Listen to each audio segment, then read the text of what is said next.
again in the name of Jesus. और यीशु मसीह के नाम में एक बार फिर हम आपका स्वागत करते And we हैं are going to continue with our study about the end times. और हम अंत के दिनों के जो अपने अध्ययन है उसको हम देख रहे We हैं have already studied we have already taken few sessions on that. और हमने कुछ सत्र उसमें पहले ही अध्ययन कर चुके हैं And today we will go ahead in that. और आज हम उसमें और आगे बढ़ेंगे And today I'm going to give you a calendar of what is going to happen during the end days or end times. और आज मैं आपको एक कैलेंडर बताऊंगा कि अंत के दिनों में क्या होता है And as I already told you, the next great event that is going to take place is rapture, or the church being caught up to heaven. और जो अगली घटना घटने वाली है वो रैप्चर है जो कलीसिया उठा ली जाएगी And what I'm going to share with you are all the things that are going to happen after the taking up of the rapture of the church. और मैं जो बातें आपको बताने जा रहा हूँ वो ये है कि जो कलीसिया रैप्चर जब हो जाएगा तब उसके बाद क्या बातें घटेंगी So we won't be there at that time. और हम उस समय नहीं होंगे यहाँ But then पर you can have a question. लेकिन आपके पास एक प्रश्न है When we are not going to be on this earth, why do we need to know all those things? और जब हम इस पृथ्वी पे रहेंगे ही नहीं तो हमें इन सब बातों को सुनने की आवश्यकता है क्या समझने की जानने की क्या आवश्यकता But है then we know that Jesus wrote these messages to the churches in Asia in the book of Revelation. लेकिन हम जानते हैं कि प्रकाशित वाक्य किताब में आसिया की जो कलीसिया थी उसको प्रभु यीशु मसीह इन पत्रियों को इन बातों को कह रहा है So that means we also need to know these things that are going to happen. और इसका अर्थ ये है कि हमें भी ये जानना है कि क्या बातें घटेंगी जब कलीसिया उठा ली And जाएगी the second reason is और जो दूसरा कारण है वो ये है we need to be heaven conscious और हमें स्वर्ग के प्रति संवेदनशील होना है उसके प्रति कॉन्शियस होना है or eternity conscious. और नहीं तो अनंत काल का बोध हमारे अंदर में रहना चाहिए कि कुछ बात होने वाली Because है when you read in the book of Revelation chapter 4 verse 1 onwards क्योंकि जब आप प्रकाशित वाक्य किताब उसका चौथा अध्याय उसके पहले पद से आगे पढ़ते हैं to 22nd chapter 5th verse, और 5वें अध्याय के 22वें वचन तक पढ़ते हैं 22nd chapter 5th और verse, 22वें अध्याय के 5वें वचन तक जब आप पढ़ते हैं all these things are going to happen in the future. और ये सारी बातें जो है भविष्य में घटने जा रही हैं But in those chapters, Jesus again and again showed to John the apostle at least 11 times the scenes that are happening in heaven. और इन सारी बातों के अंदर में जो योना है उसको प्रभु करीब 11 बार उन चित्रण को बता रहा है जो स्वर्ग में घटने जाएगा All different things are happening in heaven. और स्वर्ग के अंदर में विभिन्न घटनाएं घट रही हैं And on the earth, many things are happening. और साथ में पृथ्वी पर भी बहुत सारी बातें But in घटेंगी heaven, there is joy, there is peace, there is worship. लेकिन स्वर्ग के अंदर में आनंद है शांति है और आराधना There is है wiping away of tears. और आंसुओं का पोंछना वहां पर No होगा death, no curse. और कोई मृत्यु नहीं रहेगी ना कोई श्राप रहेगा No wrath of God. परमेश्वर का क्रोध भी वहां पे नहीं रहेगा But on the earth, what is happening? लेकिन इस पृथ्वी पर क्या होगा Again and again it is said all the chaotic things that are going to happen on this earth. लेकिन हम यहाँ पे जानते हैं कि इस पृथ्वी के अंदर में बहुत सारी बातें जो उथल पुथल करने वाली भयावह और चिंताग्रस्त की बातें So होंगी Jesus is telling the 7 churches, sure there will be great problems on this earth, but don't worry because you will be in heaven, and heaven is always peaceful, full of joy, and full of God's presence. और यीशु मसीह ये कहता है कि इस पृथ्वी पे बहुत सारी पीड़ाएं और इस तरह के सताव जरूर आएंगे कलीसिया लेकिन तुम आनंदित हो क्योंकि तुम उसको सहने के लिए वहां पे नहीं होगे लेकिन तुम स्वर्ग में होगे जहां पर आनंद और शांति है I will try to share as many events as possible today. और जितना मुझसे संभव हो सकेगा उतनी घटनाओं को मैं आपको बताने की कोशिश And करूंगा when you hear all these things, और जब आप इन सब बातों को सुनते हैं so you have to understand some of the events can overlap with one another. और आप इस बात को देखें कि कुछ घटनाएं जो है दूसरी घटनाओं के साथ साथ घटने वाली होंगी Some of the events will take place simultaneously. और कुछ जो घटनाएं हैं वो एक साथ घटेंगी And some of the events will happen successively.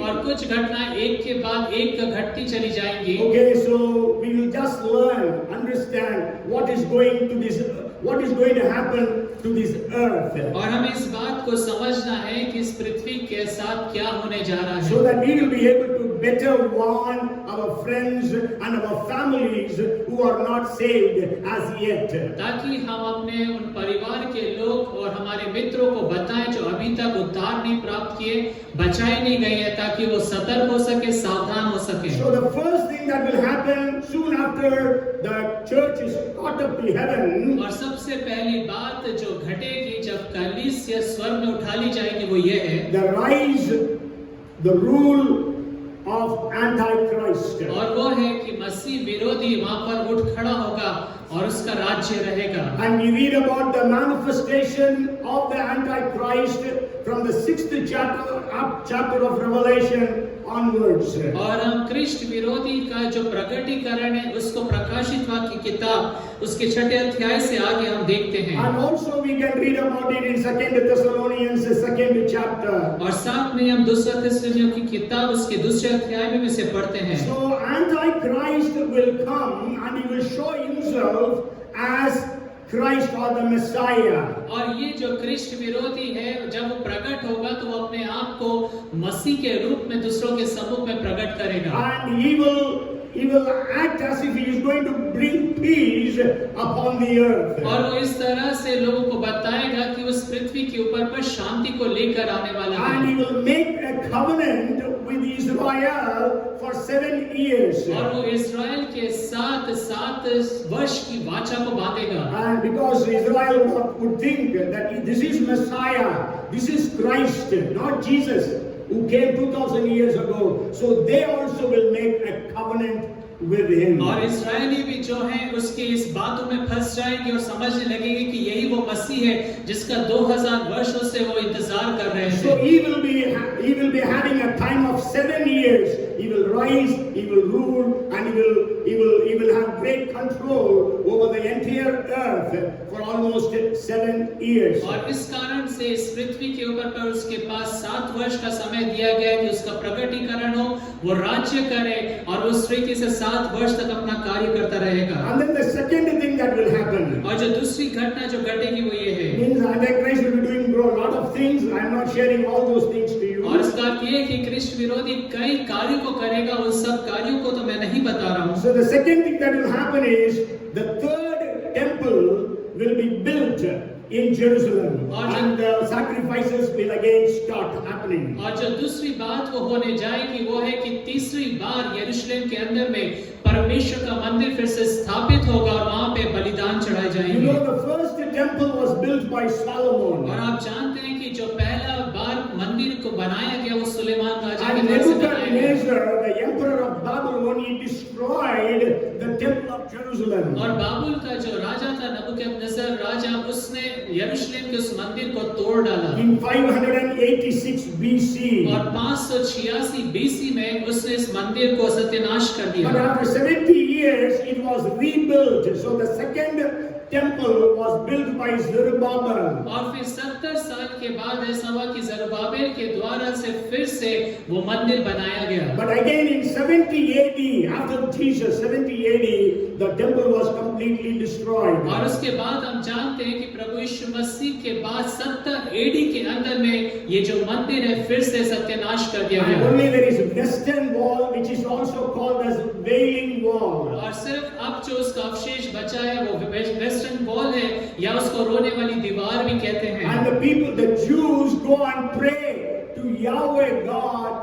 God, send your Messiah soon to deliver us. और वहां पर यहूदी जाकर रोते और उस दीवार के पास और कहते हैं यहोवा परमेश्वर तू जल्द से जल्द वो छुटकारा हमारे पास भेज दे। Send the Messiah. और मसीह को भेज दे। Because they don't believe in Jesus as the Messiah. क्योंकि वो अभी भी यीशु मसीह को मसीह करके नहीं विश्वास करते हैं। Okay, so even Christians go there and pray for all different points. Even I have prayed there. और जो मसीह लोग हैं वो भी वहां पर जाते हैं और विभिन्न प्रार्थना बिंदुओं के लिए प्रार्थना करते हैं और पास्टर भी वहां पर जाके प्रार्थना किए You हैं। may be aware that instead of the temple, there is a mosque that had been built there. और आपको ये भी पता है कि उस मंदिर के स्थान पर अब वहां पर एक मस्जिद बनी हुई है। And as I told you, Antichrist will make a covenant with Israel. और जैसे मैंने आपको बताया कि जो मसीह विरोधी है इजराइल के साथ वाचा बांधेगा। So he would allow Israel to rebuild the temple. और वो अनुमति नहीं देगा नहीं देगा। कि वो इस्राएल के अंदर में फिर से मंदिर बनाया जाए। Okay, so you know, even today Israel is ready with all the materials to rebuild the temple. और आज के दिन भी जो इस्राएल है पूरी तरह से तैयार है कि उस मंदिर को फिर से वो बना दे। If the mosque is broken down within 24 hours, they will erect that temple. और अगर वो मस्जिद तोड़ दी जाए तो 24 घंटे के अंदर में उस स्थान पर वो परमेश्वर के मंदिर को बना देंगे। So the Jews believe that God would send an earthquake and this mosque will be broken down. और यहूदी लोग ये विश्वास करते हैं कि परमेश्वर एक बड़े भूकंप को भेजेगा जिसके द्वारा से ये जो मस्जिद है वो टूट जाएगी। And even now there are Levites who are ready to offer the sacrifices. और आज भी वहाँ पे लेवीय जो तैयार हैं कि बलिदान को चढ़ा सकें। And they are learning, you know, you have to kill the animal when you are going to sacrifice. They are learning all those things. और उनको सीखना है और सीख रहे हैं कि किस रीति से बलिदानों को जानवरों को भेंट चढ़ाना है, बलिदान करना है। And then you know this temple also will be destroyed. और आप जानते हैं कि ये जो मंदिर है वो भी तोड़ डाला जाएगा। The third temple also will be और ये destroyed. जो तीसरा मंदिर बनाया जाएगा ये भी तोड़ डाला And जाएगा। there will be a fourth temple built. और फिर से एक चौथा मंदिर जो बनाया जाएगा That will be built by Jesus, the Messiah. और वो यीशु जो मसीह है उसके द्वारा से बनाया And जाएगा। that will be built during the 1000 years reign. और वो जो है यीशु मसीह के 1000 वर्ष के राज्य के दौरान बनाया जाएगा। Okay, I will share about it maybe later on. और मैं उसको बाद में बताऊंगा कि कैसे है। Okay, so the first thing is Antichrist. और पहली बात है कृष्ण विरोधी। And second thing is the third temple will be built. और दूसरी बात है कि तीसरा मंदिर बनाया जाना। And the third thing is there will be the Gog-Magog war according to the 38th and the 39th chapters of Ezekiel. और यशकेल नबी की किताब उसका 38 और उसका 39वें अध्याय के अनुसार गोग और अमोग का जो युद्ध है उसके विषय में हम देखते हैं। We learned when I was sharing about Russia in prophecy, I shared about the war, Gog and Magog war. और जब मैं प्रचार कर रहा था कि भविष्यवाणी के अंदर में रूस का जो उल्लेख है उसके अंदर मैंने आपको गोग और अमोग के इस युद्ध के विषय में बताया Even था। I shared when it will take place and all those things. और मैंने आपको ये भी बताया था कि ये बातें ये युद्ध कब घटेगा। You can read about it in 38th and the 39th chapters of Ezekiel. और आप यशकेल नबी की किताब उसका 38 और उसका 39वें अध्याय में इस बात को पढ़ सकते हैं। And as I told you, Russia will come and attack Israel. और जैसे मैंने आपको उस पे बताया था कि जो रूस है वो आकर इजराइल के ऊपर पे आक्रमण And करेगा। there will be many countries along with Russia to come and attack Israel. और इजराइल के रूस के साथ बहुत सारे ऐसे देश हैं जो मिल जाएंगे और वो इजराइल के विरुद्ध में लड़ाई को लड़ेंगे। And also there will be some countries with Israel to defend Israel. और कुछ जो राष्ट्र हैं वो इजराइल के साथ भी खड़े होंगे ताकि इजराइल को सुरक्षा दे सके। But the war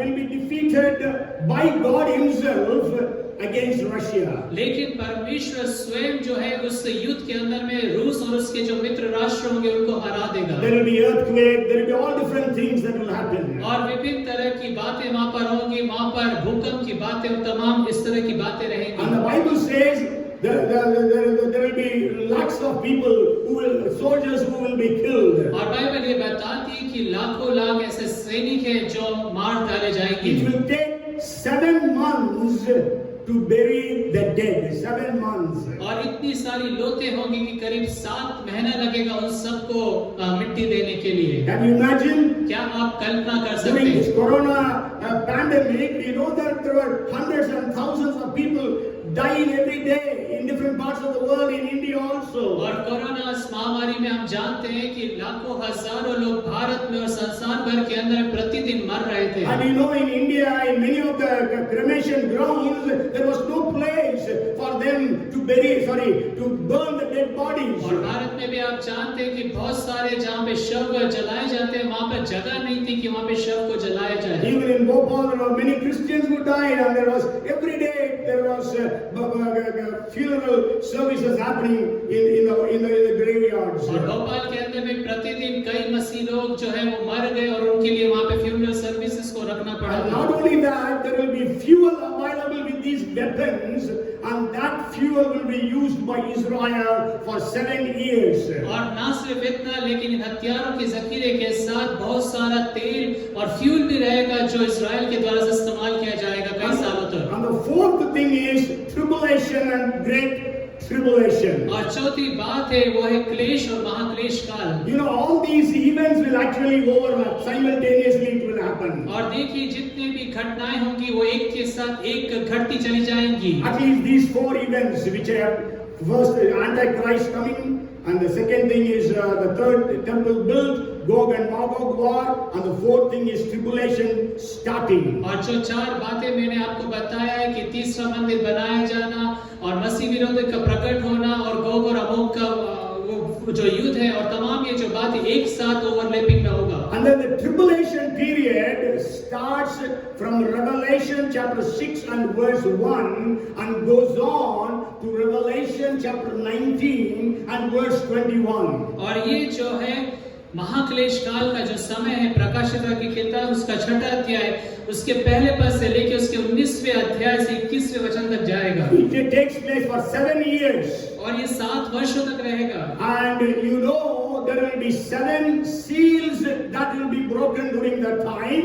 और आप जानते हो उस समय के दौरान 7 मोहरें जो तोड़ी जाएंगी। And those 7 seals will be broken by Jesus himself. और ये जो 7 मोहरें हैं वो यीशु मसीह स्वयं के द्वारा से तोड़े जाएंगे। We read about it in the 6th, 7th and the 8th chapters. और हम इसे 6ठे, 7वें और 8वें अध्याय के अंदर में पढ़ते हैं। And there will be 7 angels blowing the trumpets. और 7 स्वर्गदूत होंगे जो तुरही को फूंकेंगे। And there will be 7 angels pouring 7 bowls of wrath of God upon the earth. और 7 स्वर्गदूत होंगे जो परमेश्वर के उस क्रोध के कटोरे को पृथ्वी के ऊपर पर उंडेलेंगे। We read about 7 seals from Revelation chapter 6 verse 1 to chapter 8 and verse 6. और हम प्रकाशित वाक्य 6ठे अध्याय पहले पद से लेके 8वें अध्याय 6ठे वचन तक 7 मोहरों के विषय में पढ़ते हैं। And about 7 trumpets we read from Revelation chapter 8 verse 7 to Revelation chapter 10 verse 19. और प्रकाशित वाक्य उसके 8वें अध्याय उसके 6ठे पद से लेके उसके 10वें अध्याय उसके 19वें वचन तक हम 7 तुरही के विषय में पढ़ते हैं। And then we read about 7 bowls in the 16th chapter of Revelation from verses 1 to 21. और 16वें अध्याय उसके 1 से लेके 22वें वचन तक हम उस क्रोध के कटोरे के विषय में, प्रकोप के कटोरे के विषय में पढ़ते हैं। And during the 7 seals, when they will be broken, और वो जब 7 मोहरें जब तोड़ी जाएंगी उसके दौरान, you know, 1/4 of the world's population will be killed. और पृथ्वी की जो 1/4 जनसंख्या है वो मार डाली That is जाएगी। what we read in Revelation chapter 6 and verse 8. और यही बात हम प्रकाशित वाक्य किताब उसका 6ठा अध्याय उसके 8वें वचन में पढ़ते हैं। How many people were killed in this pandemic? और इस महामारी के दौरान कितने लोग मारे गए? Maybe I don't know, 25 lakhs, 50 lakhs? I also didn't see the count. Okay, maybe just imagine 50 lakhs people were killed all over the world during this pandemic. और हम मान लें कि 50 लाख लोग जो इस महामारी के दौरान पूरे संसार भर में वो मर गए। During the 7 seals that will be broken, और उस 7 मोहरें जब तोड़ी जाएंगी उसके दौरान 1/4 of the world population will be killed. और इस पृथ्वी की सारी जनसंख्या का 1/4 भाग जो है वो मार डाला जाएगा। The statistics says by this year end, the world's population will be 8 billion. और 800 crores. और स्टैटिस्टिक्स इस रीति से कहता है कि इस साल के अंत तक जो पूरे संसार भर की जनसंख्या है वो 800 करोड़ या 8 खरब हो जाएगी। You know, the world's population reached 1 billion 100 crores in 1807 AD. और 1807 AD के अंदर में संसार की जो जनसंख्या थी वो 1 अरब के करीब थी। And after that, I think another 100 plus years it took for the second billion. और उसके बाद फिर एक पूरा 100 साल लग गए 100 करोड़ को जोड़ने के लिए, 1 अरब को And जोड़ने। then every 12 years, now the world population is increasing by 1 billion. और अब ऐसा हो रहा है कि हर एक 12 साल के अंदर में जो संसार की जनसंख्या है 1 अरब वो बढ़ जाती है। So 1/4 means 2,200,000,000 crores of people living in the world will be killed by Jesus. You imagine, it is by Jesus and God, not by Antichrist or Satan. और 1/4 अगर जनसंख्या हम ले तो 2 खरब लोग हैं जो इस दौरान में मारे जाएंगे, जो कृष्ण विरोधी के द्वारा से नहीं लेकिन यीशु मसीह और परमेश्वर के द्वारा से, न्याय के द्वारा से So मारे there are जाएंगे। so many evangelicals, even believers, who question how can a loving God, forgiving God, gracious God, merciful God kill so many millions, billions. और इस कारण से बहुत सारे सुसमाचार प्रचारक और बहुत सारे जो लोग हैं वो कहते हैं कि किस रीति से अनुग्रहकारी, दयालु और प्रेमी परमेश्वर जो है इतने सारे लोगों को वो मौत के घाट उतार देगा। He has already done it. उसने पहले से ऐसा किया है। What happened during the time of Noah? और नूह के समय क्या हुआ? What happened during the time of Sodom and Gomorrah? सदोम और अमोरा के समय में क्या हुआ? What happened to the Pharaoh of Egypt? और जो मिस्र है उसके फिरौन के समय में क्या हुआ? He is a God of justice. और वो जो परमेश्वर है, न्याय का परमेश्वर है। Because God is going to judge during the time of tribulation all the Christ rejectors and church persecutors. और इस क्लेश काल के समय में जो परमेश्वर का न्याय उन तमाम लोगों के ऊपर पर आएगा जिन्होंने मसीह का इनकार किया, जिन्होंने मसीह को सिखाया, मसीह के लोगों के विरुद्ध में बलवा किया और कलीसिया के विरुद्ध में कार्य किया। Life for life will be the principle that time. और उस समय में जीवन के बदले जीवन सिद्धांत You रहेगा। killed the people of God, so you will be killed by God. और तुमने परमेश्वर के लोगों को मारा, इसलिए परमेश्वर भी तुम्हें मारेगा। There will be no mercy at the time. और उस समय में कोई परमेश्वर की दया नहीं रहेगी। Just imagine your family members who have not accepted Jesus, they are going to be left behind and they will be killed during that time. और आप कल्पना करें कि आपके परिवार के जो लोग हैं पीछे जब छूट जाएंगे और उनके पास कोई अनुग्रह नहीं रहेगा। Okay, then happens the 7 trumpets. और उसके बाद 7 तुरही आती है। You go home and read all these verses. और आप घर जाके इन सारी आयतों को पढ़ें। And you know, during the time of 7 trumpets, और उन 7 जो तुरही उनके समय के दौरान 1/3 of world's population will be killed. और इस संसार की जो 1/3 जनसंख्या है वो मार डाली जाएगी। That means between the first 7 trumpets, seven seals and the 7 trumpets, with these 2 wrath of God, there will be more than half of world's population that will be killed. और इसका मतलब ये है कि 7 मोहरें और 7 तुरही के बीच में जो क्लेश काल, इसमें लगभग जो संसार की जनसंख्या उसका 50% खत्म हो जाएगा। 7/12, that is, when you calculate it, is 7/12 of world's population will be killed during these times. और 7/12 जो है वो उतनी जो जनसंख्या है इस संसार की, अगर आप उसकी गणना करें तो वो नाश हो जाएगी। So that means about 400 crores, 4 billion people will be killed. और उसका जो है वो करीब 400 करोड़ लोग जो है वो मार डाले जाएंगे। Okay, so the tribulation period extends for about 7 years. और ये जो क्लेश काल का समय है उसका जो समय है वो 7 साल का रहेगा। And so we have to be warning our people that people should be saved from this tribulation. और हमें लोगों को चेताना, सावधान करना है कि इन क्लेश कालों से वो बात आ जाए, वो सावधान रहे उस And we also, बात को लेके। during these times, many small and big events also taking place, like this 2. I told about 2 witnesses. The previous time when I preached, 2 witnesses will be prophesying. और इस समय के दौरान कुछ घटनाएं और भी घटेंगी, जैसे मैंने आपको बताया कि जो 2 गवाह हैं वो गवाही देंगे। And as I told you, it will be watched by the whole world. और वो सारे संसार के द्वारा से देखा जाएगा, जैसे मैंने आपको बताया। It would not have happened. It would not have been possible about 50 years earlier. और 50 साल पहले ये बातें संभव नहीं थी। But now it is very much possible because of the television and all other facilities that we have. लेकिन आज के दिन में हमारे पास जो टेलीविजन जो फैसिलिटीज, उससे बिल्कुल संभव है कि दुनिया में कहीं पे भी जो बातें हो रही है उसे हम देख So सकें। the 5th thing that will happen.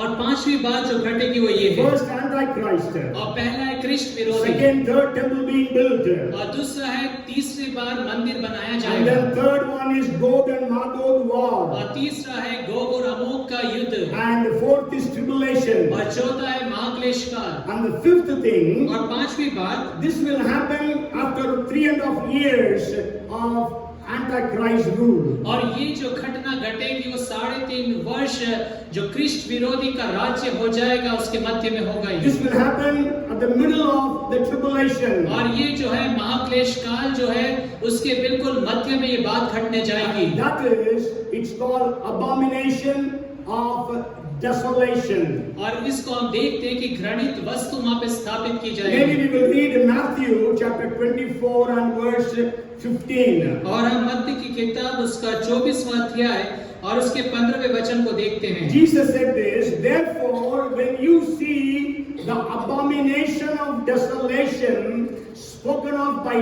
Daniel the prophet standing in the holy place, whoever reads, let him understand. 24:15 of Matthew. और वहां पे लिखा है मत्ती 24 उसके 15वें पद में, इसलिए जब तुम उस उजाड़ने वाली घृणित वस्तु को जिसकी चर्चा दानियल भविष्यवक्ता के द्वारा हुई थी पवित्र स्थान में खड़े हुए देखो।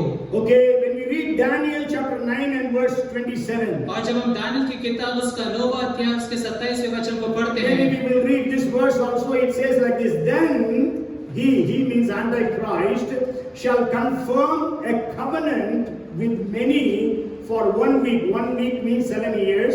But in the middle of the week, that means after 3.5 years, he shall bring an end to sacrifice and offering, and on the wing of abomination shall be one who makes desolate, even until the consummation which is destined is poured out on the desolate.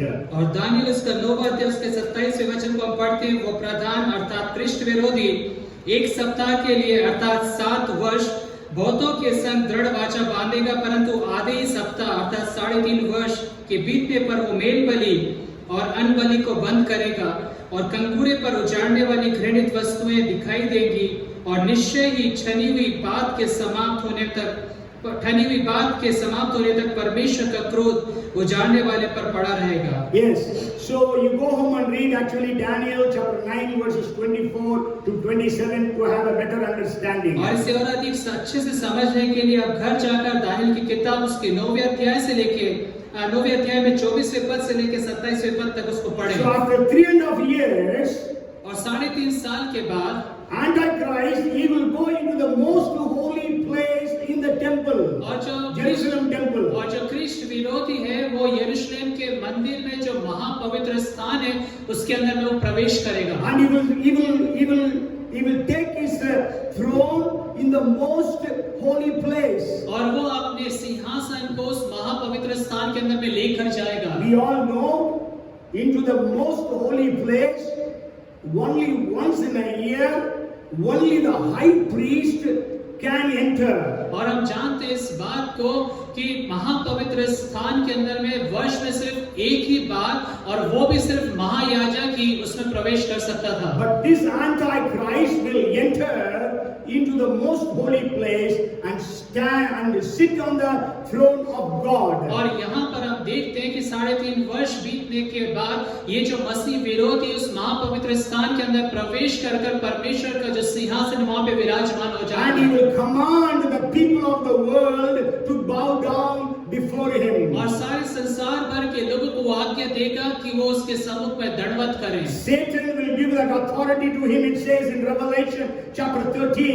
और प्रकाशित वाक्य उसके 13वें अध्याय में बताया गया है कि शैतान जो उसे अधिकार देगा ऐसा करने के लिए। And there will be a person called false prophet. He will perform wonders and miracles so that people will be able to believe in the Antichrist. और फिर वहां पर एक ऐसा व्यक्ति होगा जो झूठा भविष्यवक्ता होगा जो इस तरह के आश्चर्य कर्मों को करेगा उस मसीह विरोधी के सम्मुख में। As God is Trinity, Father, Jesus, Holy Spirit, और जैसे परमेश्वर त्रिएक है, पिता, पुत्र और पवित्र आत्मा, Satan will have a false Trinity. और शैतान के पास भी एक झूठा त्रिएकत्व की बात रहेगी। Satan, Antichrist and false prophet. और शैतान, कृष्ण विरोधी और जो ये झूठे भविष्यवक्ता। Okay, so So people will be worshipping Satan as an antichrist at the time. और ऐसा होगा कि उस समय में जो लोग हैं वो उस कृष्ण विरोधी की आराधना करेंगे। And then the people of Israel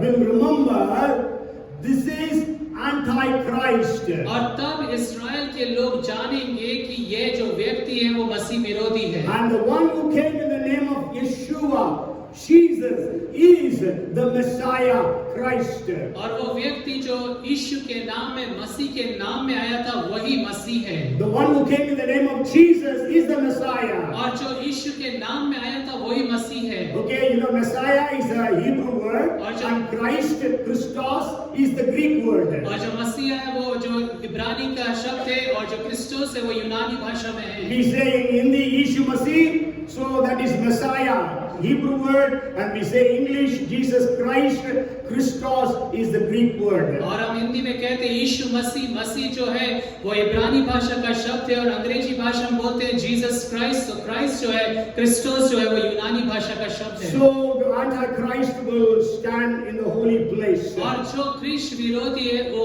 पवित्र स्थान के अंदर में खड़ा होगा। Then the people, the Jews will revolt and rebel against Antichrist. और फिर यहूदी लोग इस कृष्ण विरोधी के विरुद्ध में विद्रोह करेंगे, खड़े हो जाएंगे। And then the sixth thing I want to share, maybe with that I will close today. और छठी बात जो मैं आपको बताना चाहता हूँ जो घटना घटेगी उसके साथ मैं समाप्त करूंगा। You know, when we study the 17th and the 18th and the 19th chapter of Revelation, और जब हम प्रकाशित वाक्य की किताब उसका 18 और उसके 19वें वचन को अध्याय को देखते हैं, 17 to 19 chapters, और 17 से लेके 19वें अध्याय तक, here we can see God is judging the different systems of humanity. और यहाँ पर परमेश्वर जो मानवता के विभिन्न प्रबंधों के या सिस्टम्स के ऊपर पे न्याय लेकर आ रहा In है। Revelation 17, God is judging the religious systems of the world. और 17वें अध्याय में परमेश्वर जो है संसार का जो रिलीजियस सिस्टम है उसके ऊपर पे न्याय लेकर आ रहा And है। Revelation 18th chapter, God is going to bring judgment upon the political systems and also the economic, financial systems of the world. और प्रकाशित वाक्य उसके 18वें अध्याय में परमेश्वर जो है वो राजनीतिक और जो आर्थिक जो सिस्टम है संसार के उसके ऊपर पे न्याय को लेकर आ रहा है। And in the 19th chapter, God is going to bring judgment upon the military systems of the world. और 19वें अध्याय में जो परमेश्वर है संसार के जो मिलिट्री सिस्टम है उसके ऊपर पे न्याय को लेकर आ रहा है। We can say this Ukrainian-Russian war is a foretaste of this war, the military system. और हम कह सकते हैं कि जो यूक्रेन और रशिया के बीच में युद्ध चल रहा है वो पूर्व में इस बात को जानने के लिए आपको सहायक करेगा कि किस रीति से मिलिट्री सिस्टम के ऊपर पे जजमेंट आएगा। The Sri Lankan economic crisis, and also many countries are going through different economic crises, that is a foretaste of God's punishment upon the commercial world.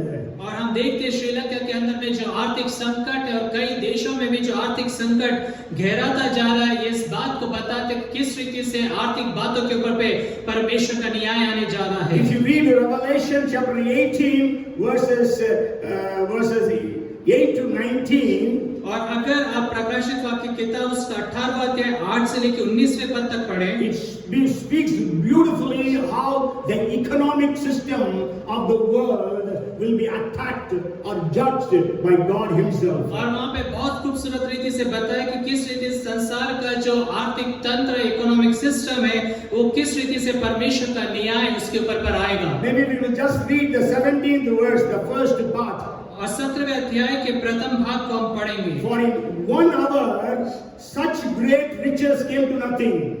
और घड़ी भर में उसका ऐसा भारी धन नष्ट हो गया। देखिए, in 1 hour such great riches came to nothing. और घड़ी भर में उसका ऐसा भारी धन नष्ट हो गया। The World Trade Center, which was brought down in 9/11, so is a foretaste of this actually.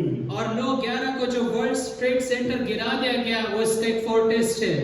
Okay, so maybe You go home and maybe 18th verse also read, and people know had cried out when they saw the smoke of her burning, saying, what is like this great city? और 18वें पद को भी हम पढ़ेंगे और उसके जलने का धुआं देखते हुए पुकार कर कहेंगे, कौन सा नगर इस बड़े नगर के समान है। Okay, you know the smoke was coming out of World Trade Center when it was attacked by the terrorists. और जब आतंकवादियों ने वर्ल्ड ट्रेड सेंटर के ऊपर पर उस आक्रमण को किया, तब आप लोग देखते किस रीति से धुआं उठ रहा था। Okay, so then they were all lamenting of what has happened to those two great towers. और सब लोग विलाप कर रहे थे, देख रहे थे कि और अचंभित थे कि क्या हो गया इन दो जो ग्रेट टावर्स इनको। Maybe I think I will stop with these 7 different things that I shared with you today. और मैं इसके साथ जो 7 विभिन्न बातें मैंने आपको बताया, मैं आज संदेश समाप्त You करूंगा। go home and read the book of Revelation very carefully. और आप घर जाएं और बड़े ध्यान से प्रकाशित वाक्य की किताब को अध्ययन You करें। read the scenes of heaven. और आप जो स्वर्ग में घटनाएं घट रही हैं, आप उसको पढ़ें। You read the scenes on the earth. और पृथ्वी पे जो घटनाएं घटी जो लिखी उसको आप पढ़ें। See the difference between what God is doing in heaven and what God is doing on the earth. और परमेश्वर क्या बातें स्वर्ग में कर रहा है, पृथ्वी में कर रहा है, उसके अंदर में क्या फर्क है उसको आप देखें। Okay, so that you will have a better understanding of what is going to happen. और आपको एक बहुत अच्छी समझ आएगी कि वास्तव में क्या बातें घट रही हैं। God is a God of love, compassion, mercy, forgiveness. और परमेश्वर जो है प्रेम का, दया का, तरस का और अनुग्रह का परमेश्वर At the है। same time, He is a consuming fire. लेकिन साथ में वो भस्म करने वाली आग भी At है। the same time, the Bible says it is a terrible thing to fall into the hands of और God. साथ में बाइबल ये भी कहती है कि परमेश्वर के हाथों में पड़ना एक बड़ी भयानक बात है। So may God have mercy upon every one of us. और परमेश्वर हम में से हर एक पर दया करे, So that we will not be here on this earth when these things happen. ताकि जब ये घटनाएं घटे तब हम इस पृथ्वी पर ना पाए Let जाएं। us be ready for the coming of the Lord. हम प्रभु के आगमन के लिए अपने आप को तैयार Let us करें prioritize our prayer life. और हम अपने जीवन के अंदर में प्रार्थना के लिए प्राथमिकताओं को निर्धारित Let करें। us prioritize of getting ready for the coming of the bridegroom because we are the bride. और दूल्हे के आगमन के लिए हम राह देके अपने आप की प्राथमिकताओं को निर्धारित करें क्योंकि हम दुल्हन हैं। May God have mercy upon us, upon our families, और परमेश्वर होने दे कि हम पर और हमारे परिवारों के ऊपर पर दया करे upon our neighbors and upon our friends. और हमारे पड़ोसी और हमारे जो मित्र हैं उनके ऊपर पे दया करे। That none of them will be left out at the time of the coming of the Lord for the church. क्योंकि जब प्रभु का समय होगा कलीसिया को ले जाने के लिए हमें से कोई भी पीछे ना छूट जाए। Come, let us pray. आइए हम प्रार्थना करें। Father, we are so grateful to you, Lord, because you have written all those things that are going to happen even before they are going to happen, so that we will be forewarned by things that are happening now. और पिता हम आपका धन्यवाद देते हैं उन सारी बातों को जो लिखा गया इससे पहले कि वो घटे ताकि आप हमें पहले से पूर्व सूचित करें और सतर्क कर दें। Lord, we pray that you will help the churches around the world to be ready for your coming. और परमेश्वर हम प्रार्थना करते हैं कि संसार भर की कलीसियाओं की आप सहायता करें कि आपके आगमन के लिए वो तैयार हो जाएं। Let us help us to hasten your coming, O Lord. और प्रभु हमारी सहायता करें कि आपके आगमन के बाद को घटने में जल्दी होने पाए सारी We बातें। pray for your mercy. हम आपकी दया के लिए प्रार्थना करते हैं In your wrath, remember mercy upon your people. और अपने क्रोध में अपने लोगों के ऊपर पे दया करना, स्मरण करना The परमेश्वर। man who was the rich man who was being tormented in the head as he called upon you and said, send Lazarus. I have 5 brothers. I don't want them to come here. और जिस रीति से वो धनवान नरक की आग में तड़पता और चिल्लाता है कि मेरे 5 और भाई हैं, उसके पास वो लाजर भेज देता कि लाजर को भेज देता कि वापस यहाँ पर नहीं आए। Lord, we pray now itself, Lord, none of our brothers, sisters, siblings, friends, relatives, none of them should be left behind. और प्रभु जी हम ये प्रार्थना करते हैं हमारे मित्र, हमारे भाई बहन, हमारे परिवार के लोग, रिश्तेदार कोई भी पीछे ना छूट जाए या नरक के अग्नि में ना जाए। Give us the boldness to warn them. हमें हियाव दे कि हम उन्हें चेता सकें। Give them all the spirit of obedience and conviction conviction so that they will be able to repent and accept Jesus as their Lord and और Savior. आज्ञाकारिता और कायरता का प्रभु आप उनमें आत्मा ले ताकि उन बातों को जानने पाए और अंगीकार कर सके। Help us to pray more and more these days. इन दिनों में हमारी सहायता करिए कि हम और अत्यधिक प्रार्थना करें। The spirit of prayer speak over us.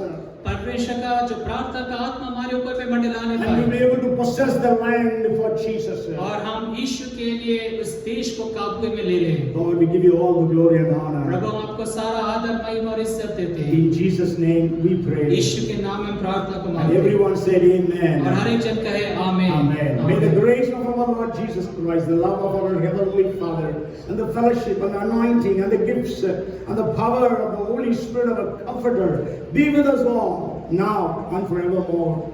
Amen.